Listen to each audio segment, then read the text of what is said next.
Hello, I'm Connie Rotella, and welcome to our Triple Threat podcast. I'm super excited to begin this journey with all of you. Are you ready to put your best foot forward and show up with confidence? This tool is here to help you evolve into the artist you are meant to be. Just always remember to believe, become, and be ready. Add a new skill set or refine what you already know. So here we go. Je suis ici avec Sergine Dumais. Sergine est présentement dans son appartement à Los Angeles. I am with an award-winning director that's from here, that's from Montreal, and doing wonderful things in LA. Sergine, merci d'avoir pris le temps de me parler et de répondre à mes questions aujourd'hui. Je prends toujours le temps pour toi. Non, mais c'est vrai, c'est important. Puis, je veux dire, le travail que tu fais pour Montréal, c'est le genre de truc que si j'avais pas eu des gens sur ma route qui avaient offert des outils comme toi, tu offres à la nouvelle génération, ça serait pas arrivé. Donc, je comprends ta mission et je la soutiens et puis je vais toujours prendre le temps pour toi. C'est ça la beauté de Montréal. We're bilingual. Le cours se donne, que ce soit vous êtes des francophones, des artistes déjà connus à Montréal, parce que le prochain cours avec toi, c'est des artistes connus qui sont dans ton cours, qui veulent apprendre le dubbing avec toi.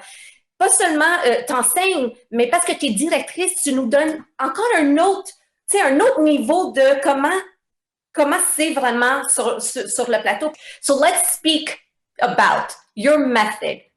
How do you teach this? What do you teach? Why do you teach this? Okay. So, and again, I don't think that this is my method, but yeah, I mean, more specifically, of course, I have a big influence from my teachers, the people that have taught me over the years. One of my biggest influence was Elaine Petrikov. She was my musical theater teacher at AMDA, and she uses a chart similar to the one that I've been using for 20 years. And it's pretty much that it allows for you, because you have to do the foundation work as an actor. You have to prepare, the way that a singer would do their vocal warm-up to prepare their voice to be ready to go and sing any given song. There's something that people can work out. If you play an instrument, or if you're a dancer, you can do your training and you can work your muscles.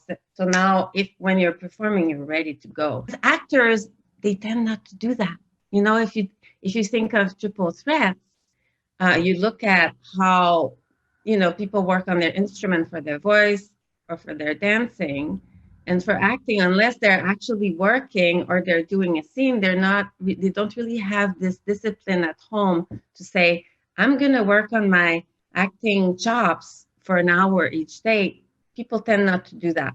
So the chart it was helpful to me because you have all the things you should think about to prepare as an actor, but it's all visually on one. Did I check that? Did I ask myself this question? Did I think of what's a verb? We work with action verbs a lot, which is a great tool. Instead of asking yourself, how am I supposed to feel? Which is not really a playable choice.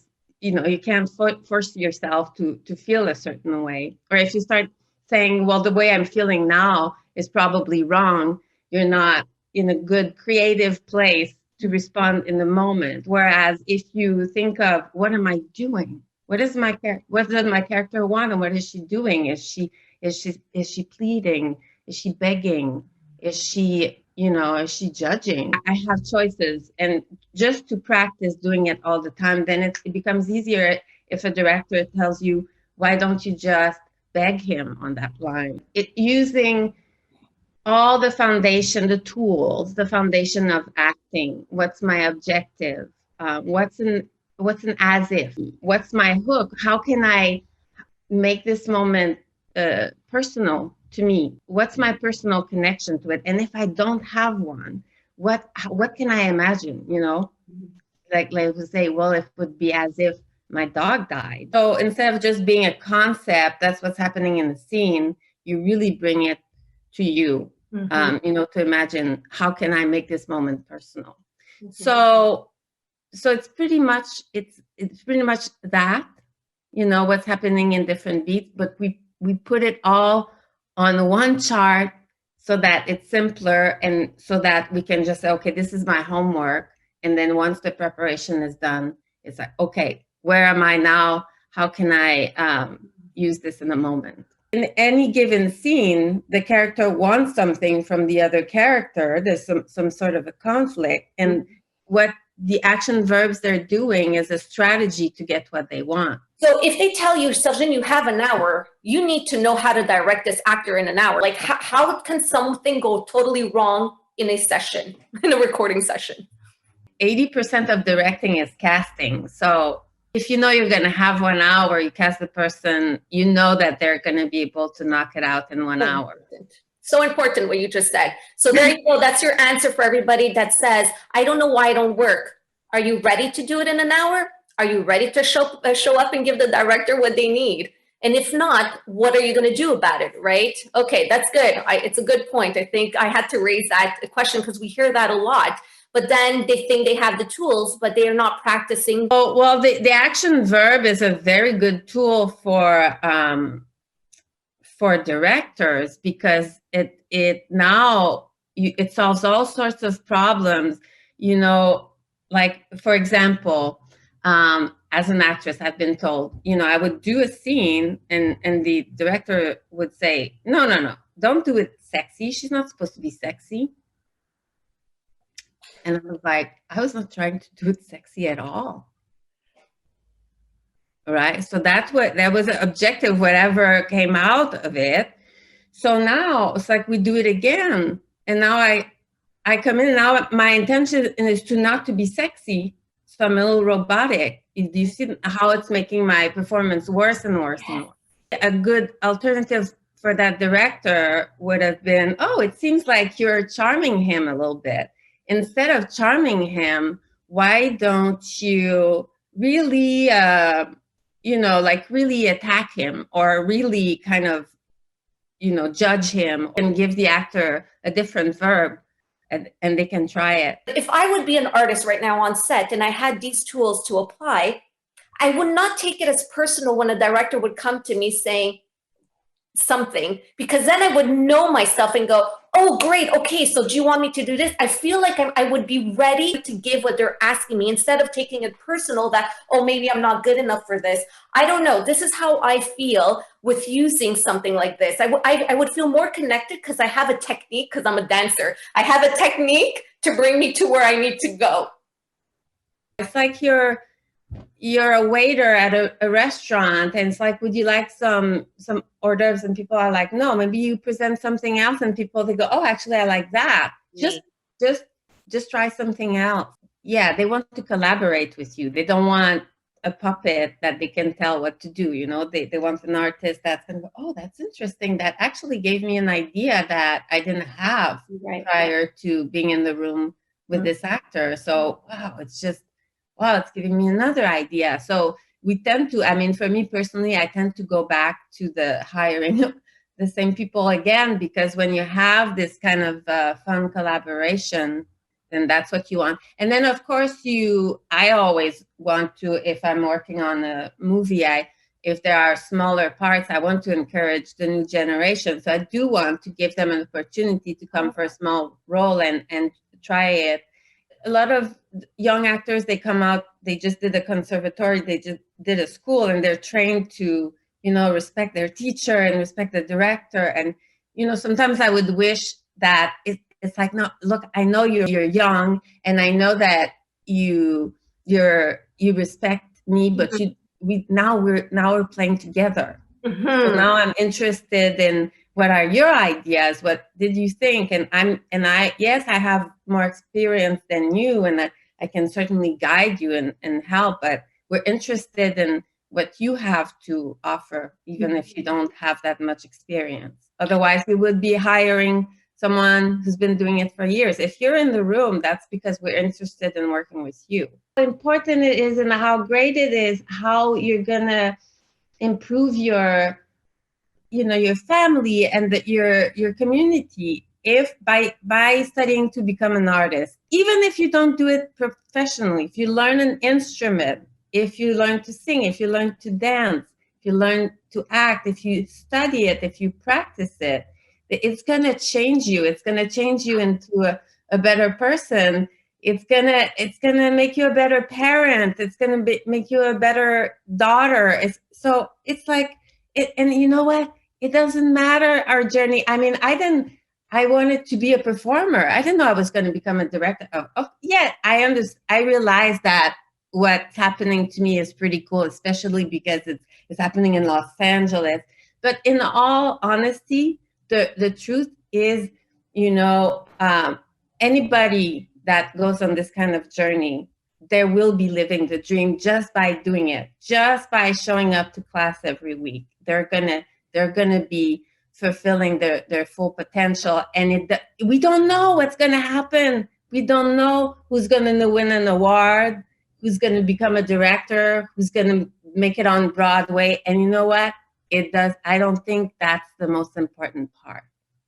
I think there's something so much deeper and so much greater today, and that's the reason we do all this. And it's fun if people say, "Oh my God, you made it, and look at you in LA." And I take it with a grain of salt. I say, I've been having an extraordinary life for many years, way before the award.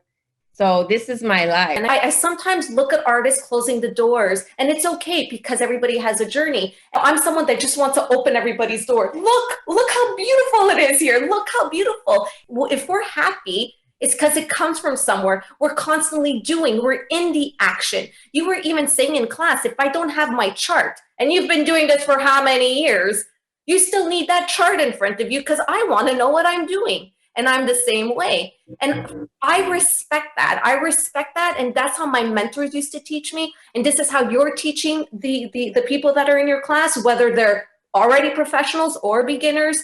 I mean, it's just nice that you keep giving your knowledge and experience and expertise. And maybe, who knows, you could get hired by Sergine because she sees something in you, and she won't let you go. And she doesn't. Trust me, when you're on the hot seat, can I call it the hot seat? When you're on the hot seat with Sergine, we're going to bring you back there until you know what you're doing. And it's so nice because it's so scary, challenging, but the best feeling in the world because it's like a breakthrough in so many ways. I can't even describe it. You have to actually feel it and live it. I think the hot seat is, I mean, we can't, it's always, being an actor, you put yourself in this vulnerable place where, everybody's going to watch you and it's going to be very uncomfortable. And then that's how I'm going to practice with myself. How do I grow? How do I don't stay with, all the little tricks that I already know as an actor, and how do I grow a little bit? I have to, it's okay to be uncomfortable, and it's okay for me to go, no, a little bit further. You see it. There's like an intuition that happens. Oh no, she's almost there. She's just afraid to go there. Like you're refining, you're letting them develop that skill set. There's a lot of little tools that you're having that sometimes I'm watching you going, what is she going to say now? What is she going to do next? How is she going to direct? You don't know that I'm doing that, but I have my camera off going, what is she going to do next? How is she going to bring them there? And sometimes, I'm blown away because, with trust, there's that trust element. Because like you said, some people will go back at home and not understand the chart for weeks later. But when that flash comes up, then it's like, oh, okay, now we're ready to play, right? So it's like that excitement. But sometimes it takes longer, and some people get it right away, and some people will analyze it too much because there's a lot of information. It's not like 3, 2, 1 action, because it's not just words. You prepare us before even opening your mouth. You actually change all the words to the song.